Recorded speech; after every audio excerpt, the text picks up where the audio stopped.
또 다른 사례 중에 하나가 스팀입니다. 수시로 다른 교육기관들과 공유합니다. 전 세계 교육 경쟁력 1위인 핀란드입니다. Finland shot to the top of the world. Their students were number one. How did they do that? That was the one question I wanted an answer to, and I went straight to see the enemy's Minister of Education.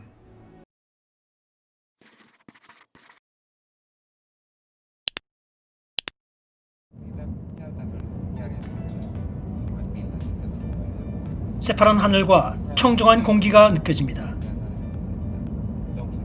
창밖에는 자작나무 흔들리는 소리만 들립니다. 학교 안에 들어오니 나무 흔들리는 소리가 어느새 아이들의 깔깔거리는 웃음소리로 변하네요.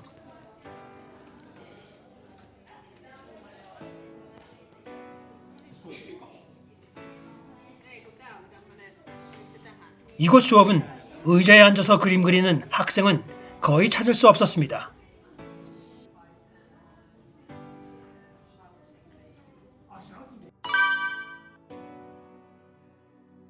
창의적인 교육기관, 창의적인 아이들을 만들어내는 부분에서, 육성하는 부분에서 제일 잘 돼 있는 나라가 있었습니다. 그 나라가 어딜까요? 바로 전 세계 교육 경쟁력 1위인 핀란드입니다. 그렇다면 핀란드는 어떤 교육 경쟁력을 가지고 있을까요? 제가 방문했을 때도 절실히 느꼈던 이런 교육 시스템과 정책, 그리고 그 문화는 저에게 많은 교훈을 주었습니다. 자, 그러면 먼저 이 이야기를 시작하기 전에 아주 좋은 영상 하나를 먼저 보고 시작하겠습니다. 이 영상은 핀란드 교육이 어떠한 교육으로 정말 학생들에게 또는 젊은이들에게 어떤 영향을 끼치는지 좋은 사례로서 남아있는 다큐멘터리입니다. 자, 먼저 이 영상부터 보고 시작하겠습니다. So here's what happened.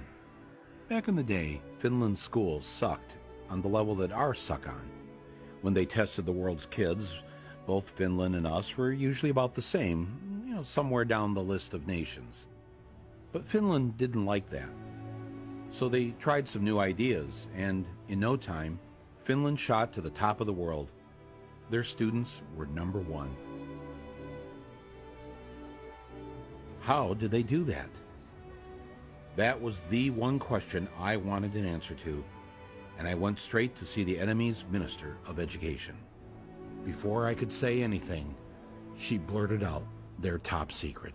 They do not have homework. Wait, so you reduce the homework you give them in school? Yes.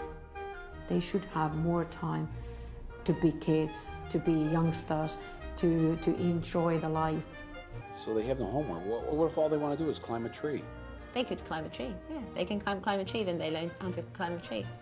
But they'll end up, while climbing the tree, probably finding out about different insects, and they can come to school next day, tell me about what they found.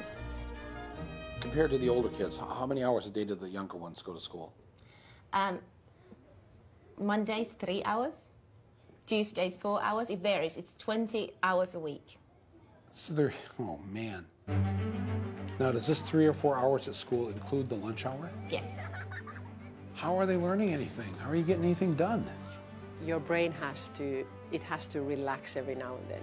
If you just constantly work, then you stop learning.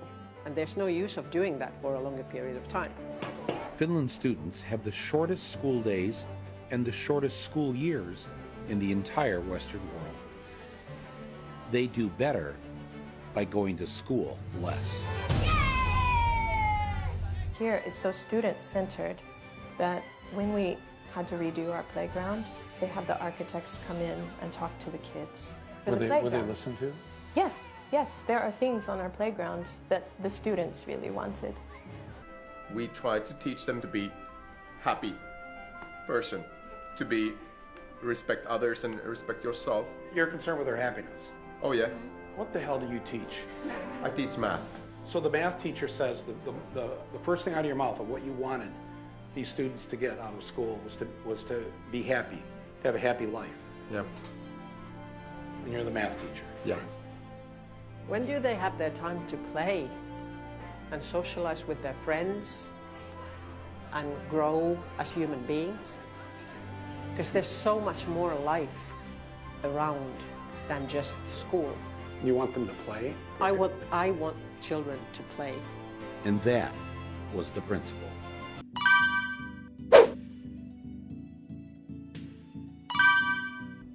제가 이제 몇 년 전에 핀란드에 초청을 받아서 강의를 하러 갔었습니다. 가서 핀란드의 교육협회에 가서도 이제 강의를 하고 알토 대학이라는 아주 유명한 핀란드의 국립 조형대학이죠. 미술대학을 방문을 했었습니다. 거기서 설명을 들어보는데 그들이 갖고 있는 나름대로 이 스팀 교육에 대한 시스템과 네트워크 그리고 제도가 그리고 문화가 너무 잘 되어 있었어요. 학교에서 그러니까 정부가 정책을 만들고요. 그 기본적인 정책과 스탠다드 가이드라인에서 자, 우리는 무엇을 목적으로 그리고 목표로 이런 교육을 시도한다. 그래서 교사들이나 교육자들이 또는 교육기관이 학생들에게 배우는 사람들에게 이러이러한 것들을 습득할 수 있도록 도와주어야 한다 정도예요. 그러면 그것을 각 교육기관 그리고 지방에 있는 각 지역 단체들이 발족이 됩니다. 발족이 되고 그 기관들이 각기 그 가이드라인에 의해서 그들에게 필요한 플렉시블한 그런 커리큘럼들을 개발을 합니다. 그 다음에 거기서 그것을 수업을 해요. 정기적으로 선생님들이 그걸 이해한 상태에서. 하지만 여기서도 다시 선생님들이 플렉시빌리티를 가지고 있습니다. 거기서 나온 그런 수업들이 거기서 끝나는 것이냐? 대부분 우리나라는 그런 경우가 많았어요. 그런데 거기서는 그 결과를 수시로 다른 교육기관들과 공유합니다. 거기서 정보를 서로 공유해서 서로가 배워요. 그 장소에 가지 않았다 하더라도 자기가 몰랐던 것, 자기가 연구하지 않았던 것들 그런 것들을 받아볼 수가 있다는 거죠. 거기서 또 다른 좋은 정보를 얻어냈고 지식을 얻어낼 수 있고 그런 지식이나 정보를 자기들 프로젝트에 사용을 할 수 있게 됩니다.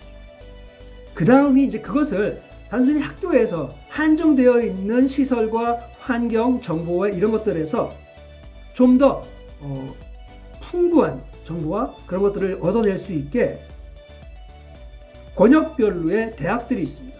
그 대학들의 스팀 교육 센터가 있어요. 그러면 예를 들어서 한 달에 한 번이든 자기들이 진행한 어떤 프로젝트를 가지고 그 학교에 대학에 갑니다. 협력해서 실험을 해보기도 합니다. 교육을 하기도 하고. 그런 것들이 아주 굉장히 주기적으로 되어 있어요. 결국은 어디를 가더라도 자기가 배운 것들에 학생들이 자기가 배운 것에 대해서 단절되는 현상이 없고요. 또 굉장히 방대한 양의 좋은 정보들, 양질의 정보들을 얻을 수 있습니다. 핀란드의 교육에서는 몇 가지 굉장히 흥미로운, 어떻게 보면 흥미롭다 못해 충격적인 사실들을 발견할 수 있었는데요. 그 충격적인 사실들이 과연 무엇일까요? 이 영상에서 잠시 한번 보고 넘어가겠습니다. So you were an exchange student in the U.S.? Yeah. When you got back here in school, what did you notice that you felt relieved about? No more multiple choice exams. They No multiple choice exams here? were, or very few of them, if any. Really?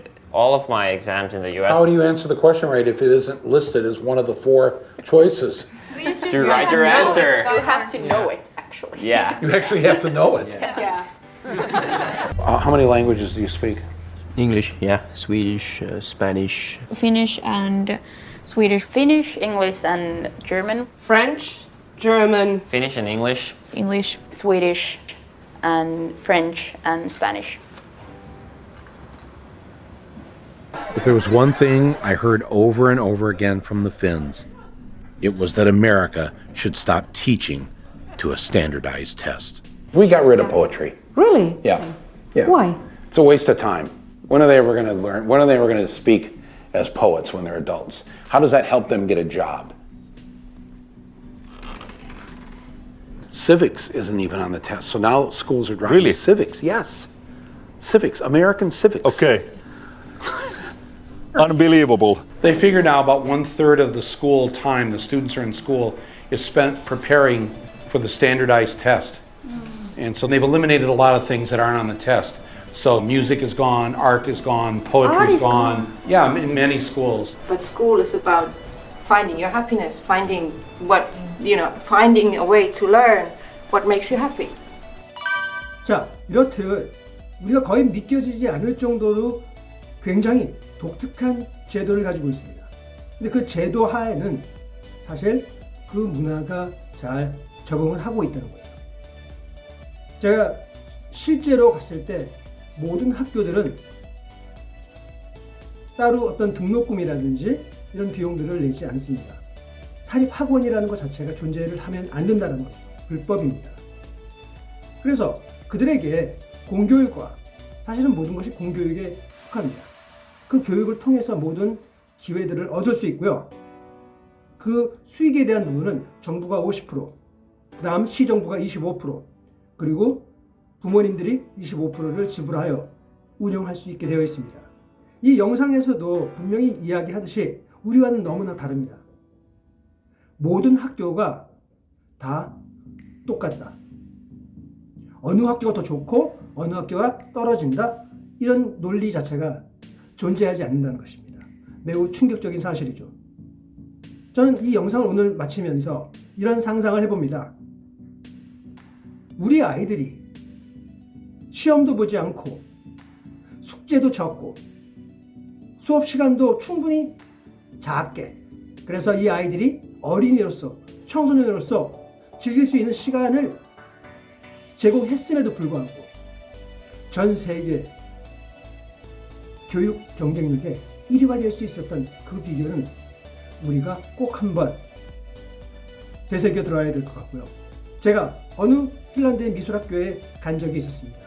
거기서 교장 선생님이 수업 시간에 어떤 한 아이를, 여자아이를 카트에 끌고 이렇게 저렇게 돌아다니고 있었습니다. 교실 복도를 다니면서 매우 행복해하는 표정이었고 그 아이 자체도 매우 행복해했습니다. 그 모습을 다시 떠올리면서 과연 우리는 그런 모습이 언제쯤 생길 수 있을지 다시 한번 생각해 보게 됩니다.